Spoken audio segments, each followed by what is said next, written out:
안녕하세요 여러분. 오늘도 이렇게 영상을 통해 만나 뵙게 되어 무척 반갑습니다.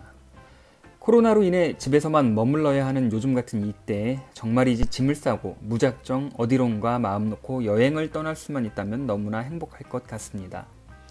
개인적으로 여행은 과거의 나를 뒤돌아볼 수 있는 좋은 기회이며 또한 미래의 나를 상상할 수 있는 즐거운 시간이기도 할 것입니다. 며칠 전에 날아든 코로나 백신 소식으로 온통 주식시장이 들썩였습니다. 이번 영상은 코로나가 사라지면 수혜를 받을 종목을 고민하다가 아무래도 인간의 본능이자 코로나로 인해 무너져버린 여행업이 가장 빛이 나지 않을까 생각되어서 레드캡이란 기업을 분석해 보았습니다. 그럼 이 회사를 분석하기에 앞서 간단히 투자 포인트를 짚고 넘어가겠습니다.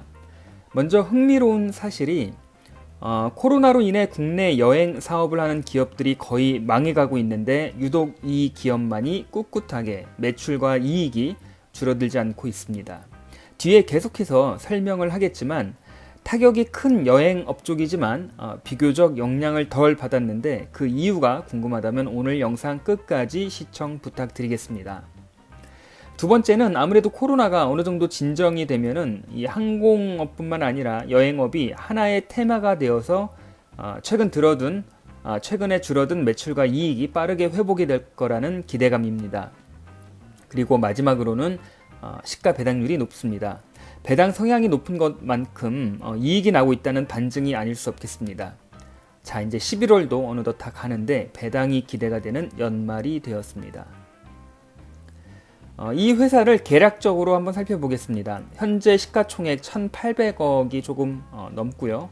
펀은 11배, 그리고 PBR은 약 1.1배이고 19년도 매출이 2,600억, 영업이익 350억이고 영업이익률은 약 14%가 조금 안 되고 있습니다. 순이익은 222억을 기록했고요.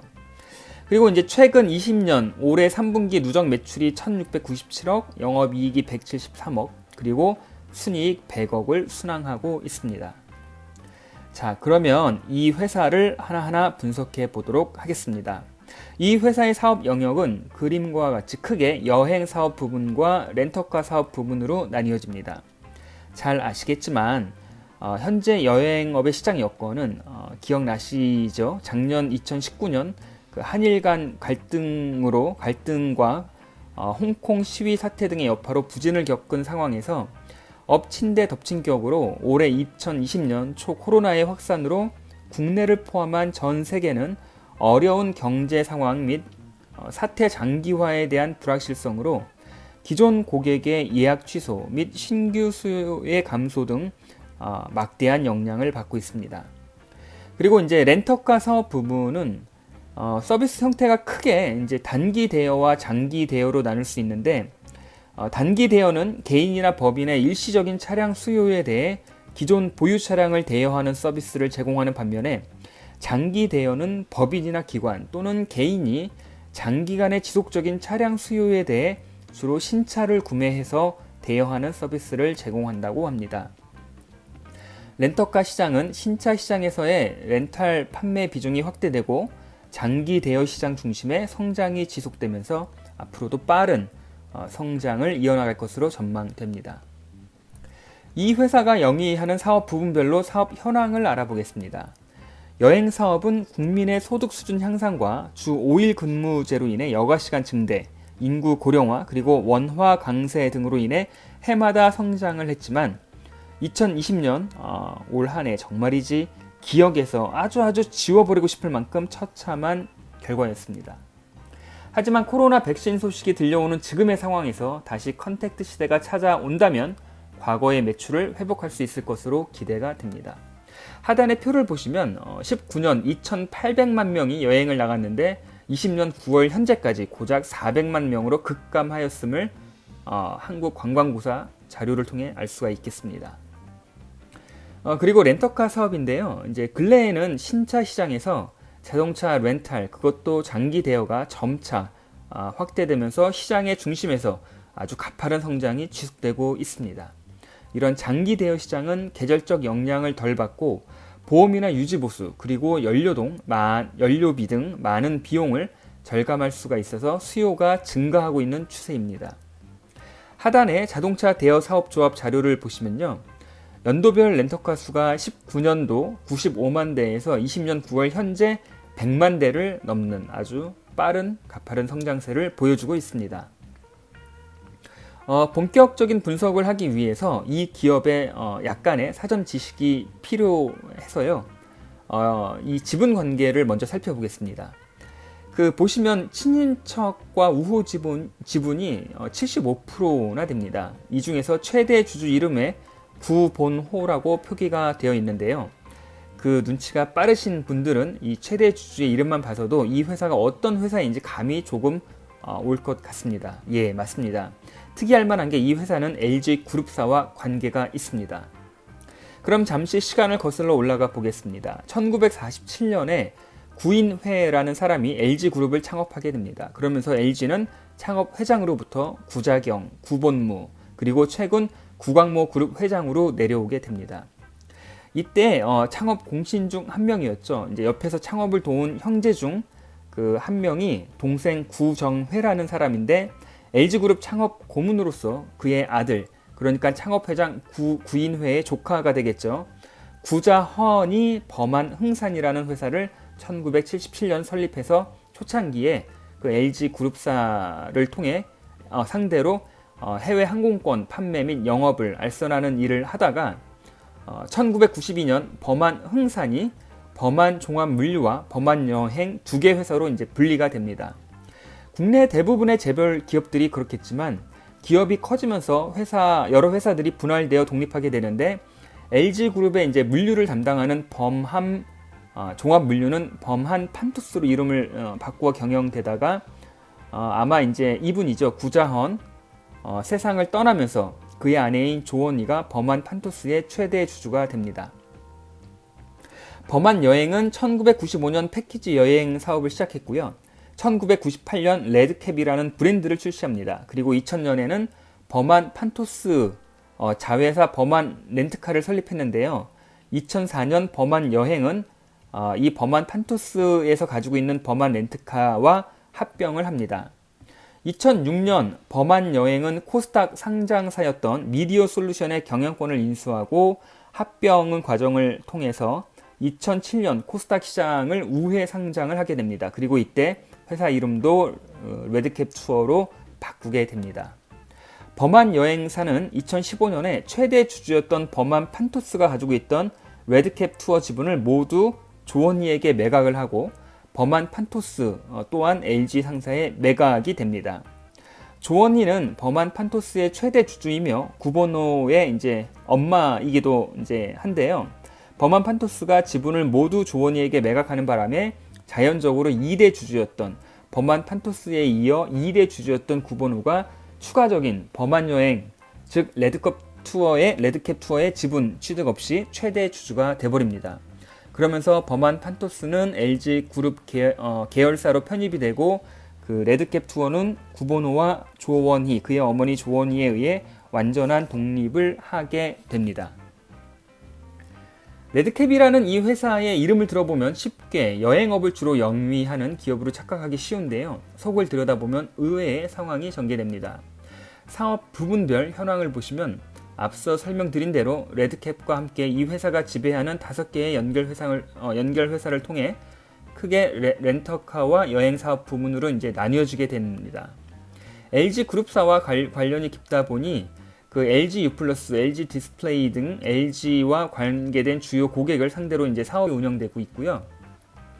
특이할 만한 것이 전반적으로 렌터카와 여행 모든 사업 영역에서 개인보다는 법인을 상대로 매출이 크게 이제 발생이 되고 있다는 것이 하나의 큰 특징이 되겠습니다.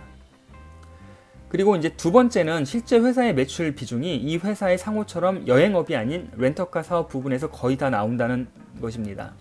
물론 이제 요 근래 코로나로 인해 여행 사업 부분 매출이 급감한 것도 사실이지만 최근 실적 성장의 원인은 명확히 렌터카 사업 부분임을 이미 자명합니다. 20년 3분기 최근 공시자료를 보면은 렌터카 사업 부분 비중이 무려 94%에 이르고 있고 이것은 전년 동기 대비 81%에 비해 편중이 더 심해졌는데요. 코로나로 인한 여행 사업 부분 매출이 타격을 받았기 때문인 것으로 분석이 됩니다. 여행업 부분 비중을 보시면 전년 동기 전체 매출 중 18%에서 6%로 주저앉아 버렸습니다. 워낙 여행업에 매출이 없는 상황에서 코로나로 인해 특정 사업 부분의 매출 비중이 더 커졌다고 밖에 이야기할 수 없겠습니다. 그럼 각 사업 부분별로 최근 사업 보고서를 기준으로 매출과 이익을 좀 더 세부적으로 분석해 보도록 하겠습니다. 렌터카 사업 부분입니다. 전년 동기 대비 이익과 매출이 소폭 상승했음을 이제 확인할 수 있었는데요. 차량 대여는 약 0.2% 상승했고 차량 매각을 통해서 28%의 성장세를 보이고 있습니다. 차량 보유 대수는 4% 늘었고 영업이익 또한 15% 증가하였습니다. 전반적으로 양호한 실적 흐름을 보여주고 있습니다. 국내 이제 그 렌트카 업체 차량 등록 대수를 이제 살펴보면요. 시장에서 롯데가 22%로 가장 큰 점유율을 보이고 있고요. 그 뒤를 SK와 현대가 뒤따르고 있고 레드캡 투어는 약 2만 대를 보유하면서 2%의 시장 점유율을 기록하고 있습니다. 자, 다음은 여행사업 부문으로 넘어가겠습니다. 코로나의 직격탄을 맞았죠. 그 전년 동기 대비 매출은 81% 그리고 영업이익은 77%가 급감하였습니다. 이 회사의 가장 큰 장점은 개인 비중보다는 기업과 법인의 비중이 크다는 것인데요. 그 내년 21년 코로나가 어느 정도 이제 안정화되면은 개인 여행뿐만 아니라 기업의 비즈니스 출장과 여러 행사들이 다시 회복될 수 있다는 게 오늘 제가 말씀드리고 싶은 중요한 포인트라고 할 수 있겠습니다.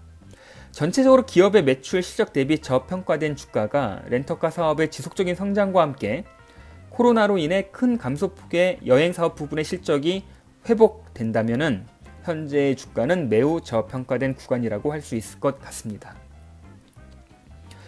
이 회사의 단연간 매출과 영업이익의 추이를 살펴보겠습니다. 2020년 다소 줄어들기는 했지만요.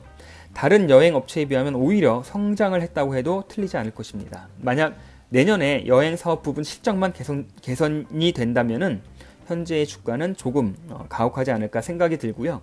내년에 코로나 안정화에 따른 여행업 종목들의 회복세가 가시화된다면 어떻게 보면 테마에 묶여서 기대보다 더 높은 주가가 가능하지 않을까 조심스럽게 예상을 해봅니다.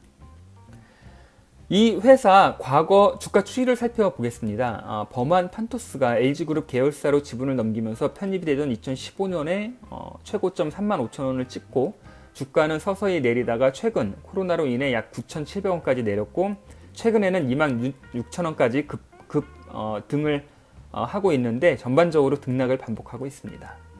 여행업 테마에 묶여 여행업 종목들과 거의 주가 등락의 궤를 같이 하고 있는 양상인데 내년 주가 상승의 모멘텀을 한번 기대해 보겠습니다. 이 회사의 재무제표를 확인해 보겠습니다. 유동 비율이 1이 채 되지 않아 유동성이 좋지는 않습니다. 하지만 전반적인 여행 업종 종목들과 비교해 본다면은 꽤나 양호한 상태라고 이야기할 수 있을 것 같고요. 부채 비율이 164%로 꾸준히 유지가 되고 있는 모습입니다. 아마 그 부채 비율이 조금 높은 것 같은 느낌이 들지도 모르겠는데 일반적으로 렌트카 사업 특성상 부채로 이제 신차를 구매를 하고 또 이 신차를 사업에 이제 활용하고 감가상각이 어느 정도 이루어지면 다시 중고차로 매각해서 자금을 회전시키고 있는 것이 이 렌트카 사업의 어떤 특성이 되겠고요. 부채 비율이 다소 높게 느낄 수 있을 것 같지만은 다른 어떤 이런 업종하고는 다른 특성이 있는 것들을 감안하면은 어느 정도 좀 투자에 대한 투자에 대비해서 괜찮을 것 같은 그런 어떤 모습을 보여주고 있습니다. 분석 결과를 한 장의 슬라이드로 기회와 위험으로 결론을 맺어볼까 합니다. 앞서 이야기한 대로 이 기업은 크게 여행업과 렌터카 사업을 하고 있는 회사입니다. 처음에는 기업 상호와 같이 레드캡 투어라고 해서 여행업이 주 사업인 줄 알았는데 실제 사업 보고서를 확인해 보니 압도적으로 렌터카 사업 부분 비중이 높았습니다. 이 회사는 렌터카 법인 고객이 약 2천여 곳이라고 하고요. 장기 렌탈이 90% 이상이고 여행 법인 고객은 약 800여 곳이고 상용 비즈니스 출장은 65%, 일반 여행 상품은 35% 정도라고 합니다. 코로나로 인해 직접적으로 피해를 본 다른 여행사들과는 다르게 오히려 렌터카 사업 부분의 매출 비중이 높아 코로나를 비껴갈 수 있었으며 계속되는 렌터카 사업의 성장과 함께 내년 코로나가 안정이 되면은 여행업 쪽의 실적 회복의 기회를 놓치지 않았으면 좋겠습니다. 아울러 코로나가 장기화되면 여행업뿐만 아니라 렌트카 사업 부분 또한 영향을 안이 받을 수가 없을 것 같습니다. 예, 이런 어떤 좀 위험이 있을 것 같긴 하고요. 오늘도 이렇게 긴 시간 영상을 함께 시청해 주셔서 너무 감사합니다. 비행기를 타고 해외로 떠나는 여행도 너무나 멋진 일이지만 코로나 때문에 국내에 머물면서 평소 가보고 싶었던 곳을 차를 타고 떠나는 여행도 너무나 낭만적인 일이 아닐 수 없을 것 같습니다. 저는 오늘도 여러분의 성공적인 투자를 기원 드리겠습니다. 감사합니다.